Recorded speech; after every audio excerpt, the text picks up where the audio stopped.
Now let's go to Victoria. Premier Jacinta Allen has announced a plan to cut down on the state's bureaucracy.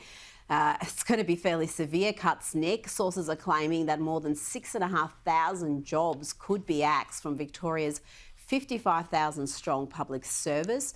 This comes amid revelations that the state's wages bill has nearly doubled from when Labor first came to power. So we've gone from $18.8 billion to $37.5 billion. And that wages bill blew out by $3 billion in just 1 year. And it comes after a report by the state's financial watchdog showed that cost of major projects in Victoria had blown out by close to $11.7 billion. That's with a B, in just the past year. Nick, Victoria is in serious financial peril. There's no other way to describe the record debt. Yeah, this 6,500 they're talking about, worst case scenario, that's just a drop in the ocean, Rita. You know, the public service in Victoria increased by 17% during COVID. And you'd expect after that, you know, people to go back to the normal day jobs. But no, it's kept growing since then. So this is a very small cut of a very large number of people that this government has put on to the payroll, and you bet your bottom dollar that they won't be cutting this in any logical fashion if they cut it at all. I mean, after all, the review is being led by a former senior Victoria public servant. So it's hardly Elon Musk, is it? You know, so I don't take this seriously, but there's certainly a need to cut. And you make the point about infrastructure, right?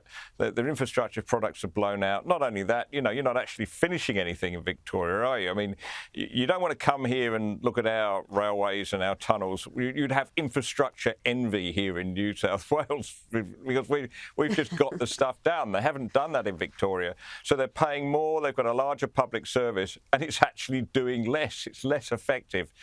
Something has to happen, doesn't it?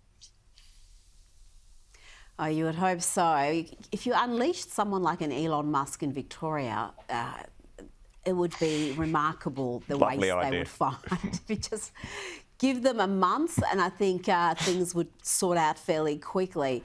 But we don't have anybody like that. Before you go, talking about mad spending, it's been revealed that federal and state and local governments are spending madly. The expenditure is exceeding more than $1 trillion combined last year, even more than they were spending during COVID. And Nick, this exorbitant spending is certainly helping to keep inflation high and discouraging the RBA from lowering the cash rate further. Yeah, I think people get this message now. People understand that inflation is driven by too much money circulating the economy, and if the government's pumping money in, then that's a big cause. So we get that sort of tiny rate drop from the RBA this week, which I'm sure is welcome but very small for mortgage owners. But there's two ways to fight inflation. One is to raise interest rates. The other is for the government to cut its own spending. Well, the government hasn't cut its own spending, so mortgage rates have risen even higher than they should have had to. So, because the government can't cure its own spending habit, ordinary people with mortgages have to take the brunt of that. It's totally unfair.